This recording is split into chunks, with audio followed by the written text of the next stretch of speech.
Diobass Info TV nam dox ak Diobass. voilà salaamaaleykum mbokki internet ñooy suivre à travers suñu chaîne YouTube Diobass Info TV www.diobassinfotv.com Facebook Twitter ak ci Facebook bi donc tey ji exclusive lañ ko amal tey ji ci doomu Sénégal doomu Diobass ñëw gën koo xam ci monsieur Samba Sène maître Samba Sène déjà bu ngeen gisee tenue bi rek ngeen xam ban discipline lay yëngatu ci wàllu taekwondo moom lañ fas yéene jàkkaarloo te ñu xamal ñu kan mooy maître Samba Sène mais aussi li nga xamante ni moom lay jàkkaarloo di ay trophée di ay diplôme de reconnaissance donc dina ci ñëwaat aussi benn par benn nu mu ko jëlee fu mu ko jëlee ak naka la def pour jël ko donc balaa loolu monsieur Sène ñu ngi lay nuyu. waaleykum salaam wa rahmatullah Diobass Info ñu ngi leen di fay di nuyu waa Sénégal yëpp. nuyu waa Diobass di la sant monsieur Ngom ci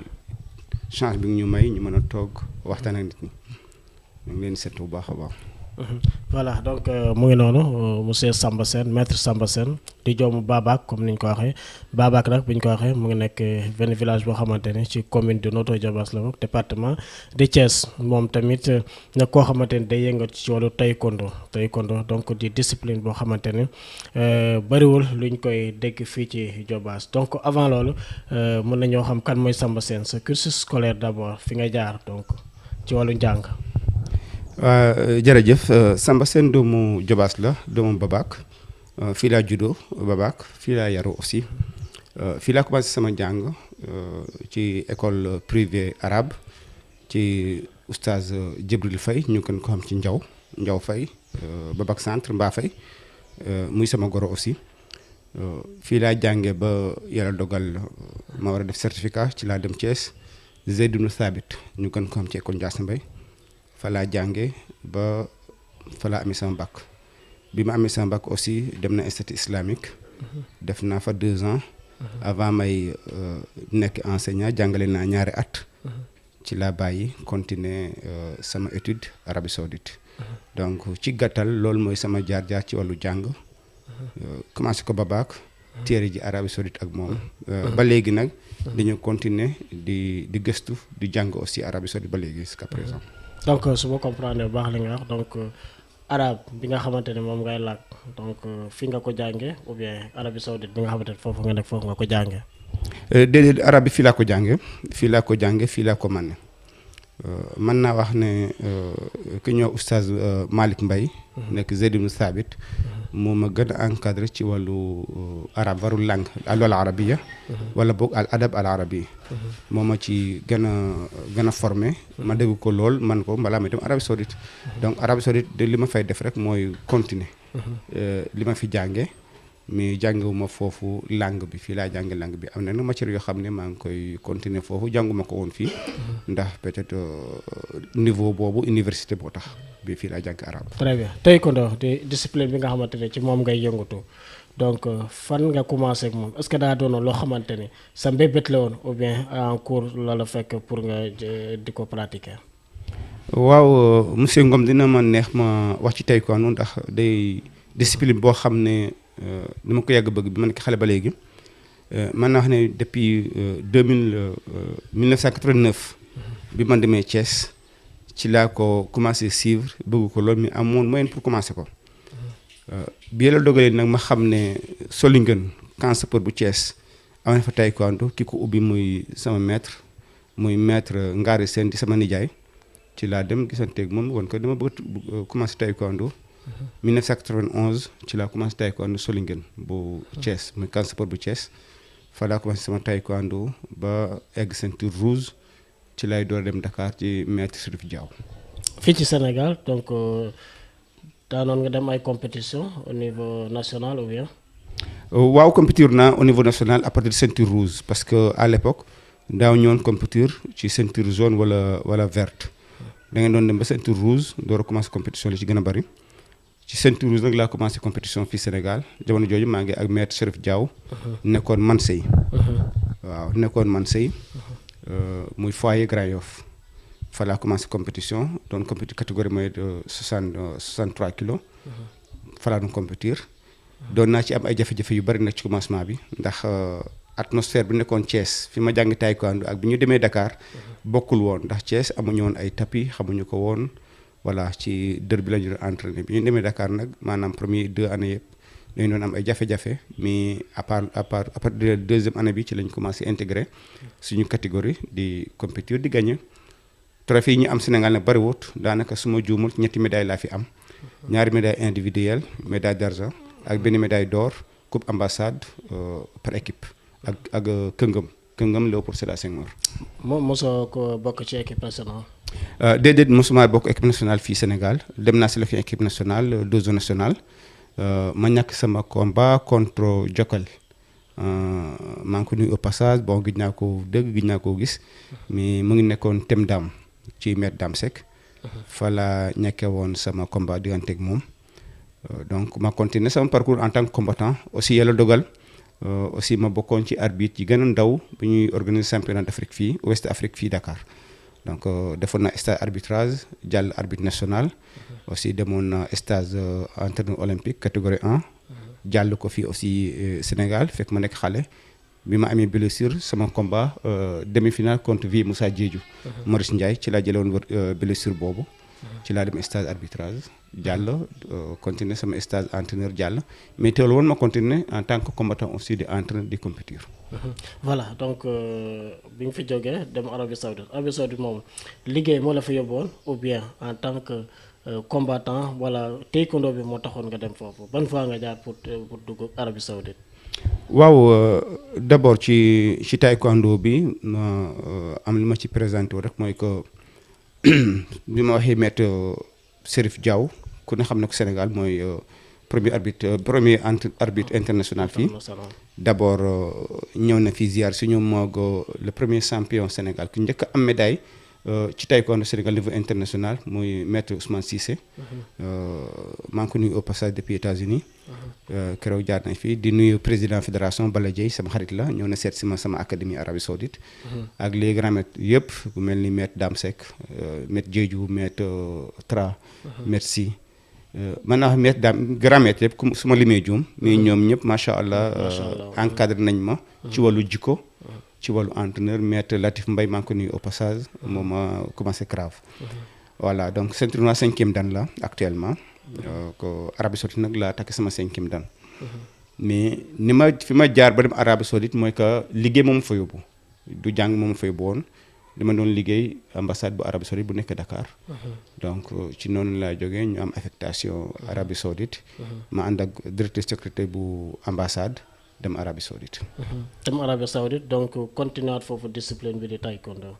waaw bi ma demee Arabie Saoudite bon comme balaa may dem fekk maa ngi woon ak sama diplôme garde du corps nekkoon nag directeur secrétaire bu ambassade Arabie Saoudite bu nekk Dakar. bi ma demee dama continuer sama entraînement individuel maa ngi doon entraîner ci benn salle boo xam ne amul woon karaté amul woon taekwondo karaté moo fa nekkoon. ma leen doon encadrer ci wàllu self défense. donc foo laa commencé bi ma defee foofu 3 ans ci la continuer aussi dem leadership bu Arabie Saoudite institut bu nekk Riyad bu jàng loolu sport ma inscrire foofu continuer foofu sama jàng def foofu 9 mois def sama examen yi at mi door a dugg ci stage entraîneur international foofu ak ñoom ak waa fédération Arabie Saoudite di taekwondo fekk rek doon naa joxe ay cours individuels ci salle yi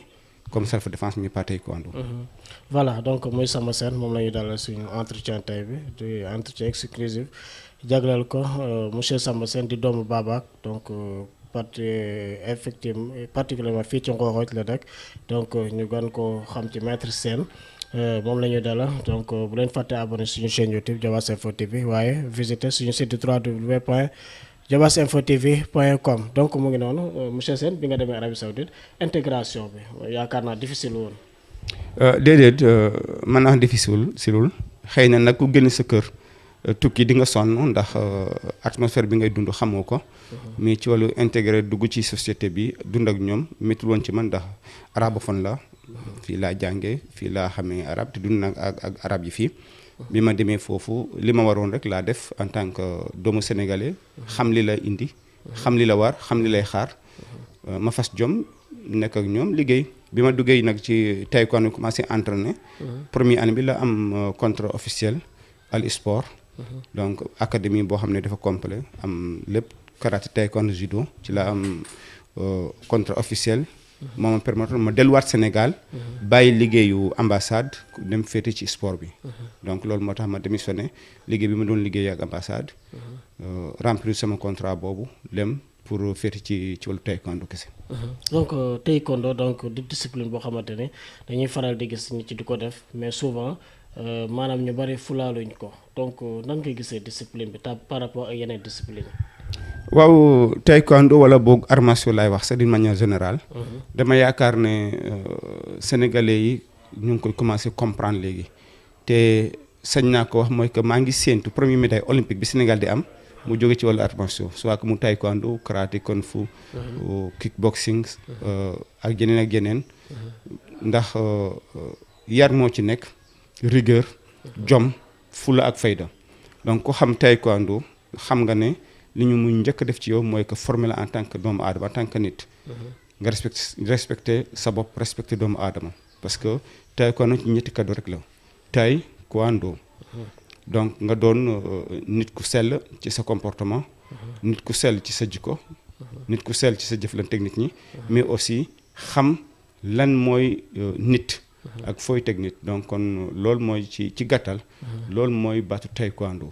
respecter lépp loo engagé wu ne di nga ko def di nga ko respecter par lettre aussi lu ñu la mën a def itam di nga ko jàppe lu positif pour yow amoo benn noon sa àddina man nga am adversaire mais mënu am noonu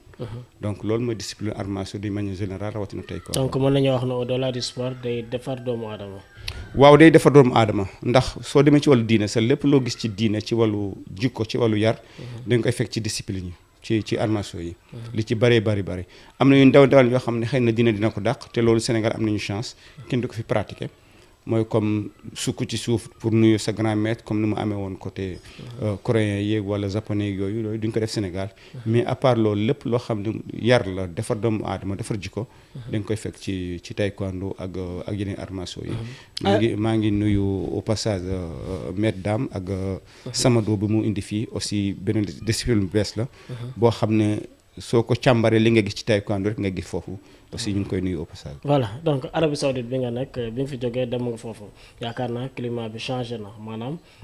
peut-être moyens bokkuñu mais fële nga gën a mënoon a liggéey que Sénégal comme ni nga ko waxee au niveau de Dakar il y avait pas tellement de moyens pour nga mën koo def bu baax yaakaar naa moyens yooyu fekk nga ko Arabie Saoudite.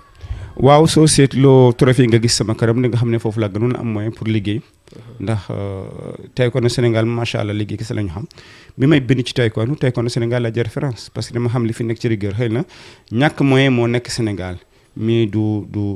kattan du xam-xam du jom lépp sénégalais yi am nañ ko xëy na nag amuñu ku ñu jàppale donc di woo gouvernement bi rek mu jàppale arts martiaux d'une manière générale ndax soxla nañ ko. Arabie Saoudite am naa fa chance mën a génni sama xam-xam mais mën a wuti beneen xam-xam aussi. ci stage yi mais ci liggéeyaat sama bopp sama yaram sama xam-xam donc nekkoon naa maître en même temps nekkoon naa encore combattant continuer di compétir di jàngale donc te occasion boobu man moo koon am Sénégal donc voilà donc muy maître Samba Sène moom la ñu dalal su entretien bi nga xamante dañ ko amal ak moom donc di doomu Diobass di doomu Babac donc nekk fële ci Arabie Saoudite moom fa lay pratiquer sport bi di taekwondo donc taekwondo di sport boo xamante comme ni ma ko waxee souvent bariwul lu ñu koy gis surtout ci zone bi fii ci Diobass daa mel ni bariwul fii de. Diobass am na ay combattants bari na ñu def taekwondo Diobass xëy na dafa siiwagul d'abord di nuyu sama maître Diaw au passage bu mu ñëwee Arabie Saoudite ñëw na ba sama académie kontaan na parce que moo ma formé nga xam nga formé nit dem ba gis lu muy liggéey loolu ndam la aussi kaddu yi mu bàyyi foofu itam xam nañ ko di ñaan yàlla rek incha allah lu ñuy mébét pour taekwondo Sénégal egg fa yàlla na fa egg ndax am na lu bari loo xam ne mu ngi koy évoqué di nuyu aussi sama maître koo xam ne moo ma formé muy maître Ngari Sène moo tax ma xam lan mooy taekwondo lan mooy rigueur taekwondo mais aussi ak maître Biram Seck mi nga xam ne fii la dëkk doomu Diobass kër gii la dëkk suñu wet mi nga xooj di Babac moom laa gis ak formam ak discipline am ma naw taekwondo moo ma tax ma def taekwondo kon Jobaas am na ay combattants yu bari ku mel ni ñoom maître Souleymane Niang ku mel ni maître Lamine barke démb rek moo jël championnat Sénégal Poumsé moo jël médaille d'or par Poumsé ñoo ngi dëggante démb donc fii ba Kisan am nañ foofu ay combattants fii ba Tasset ñoom Pape Diouf Taateen séeréer donc Jobaas am na loo xam ne mën na doy pour représenter sa équipe nationale taekwondo soit que ci combat curugi soit que ci Poumsé ñoom tamit yaakaar naa ñu ngi def ay jéego ci fi ñu nekk. waaw jéego bu am solo sax nee naa la Lamine Diouf dëkk Pout fii. Pout Diag barke démb moo jël médaille d'or ci Poumsé donc mu ngi équipe nationale. kon loolu mooy wane ni Jobaas amul lu mu amut ndax am nañu membre équipe nationale am nañu entraîneur international. donc du ñu jàppi Jobaas rek village la bu sori déedéet. lépp loo xam ne Sénégal mu ngi représenté Sénégal ci wàllu sport. Jobaas am na ko rawatina ci taekwondo. waaw xëy na moyen moo fi amut ndax amuñu salle biir Jobaas. te suñu premier mébét nag. mooy que waxuma la ñu am fii salle mais ñu am fii académie. ñu wut académie biir Jobaas. te nee naa la sànq ak grand maître Diaw bu mu ñëwee fii idées yooyu yëpp génn nañ ko teg ko sur la table di ko waxtaane ak ci académie boobu laay ñëw sax xam naa ne bu ngeen buggee sport bi gën a law au niveau de la localité aussi yaakaar naa ne bu ngeen fi amoon benn bànqaas boo xamante ne fépp foofu la ñuy ñëw jeunes yi aussi dinañ ci mën a tàggatu. waaw monsieur Ngom loolu amoon na fi sa commencé woon na. maître Ngar moo ko fi njëkk a commencé. doon ko ubbi woon fii salle Solingen 2. Babak centre. bon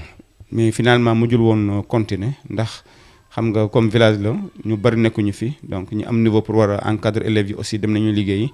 bi loolu demee ba jeex toog nit ñi ab diir maître Aliou Sène sama nijaay maa ngi koy nuyu au passage. moom itam ubbi woon na fi salle.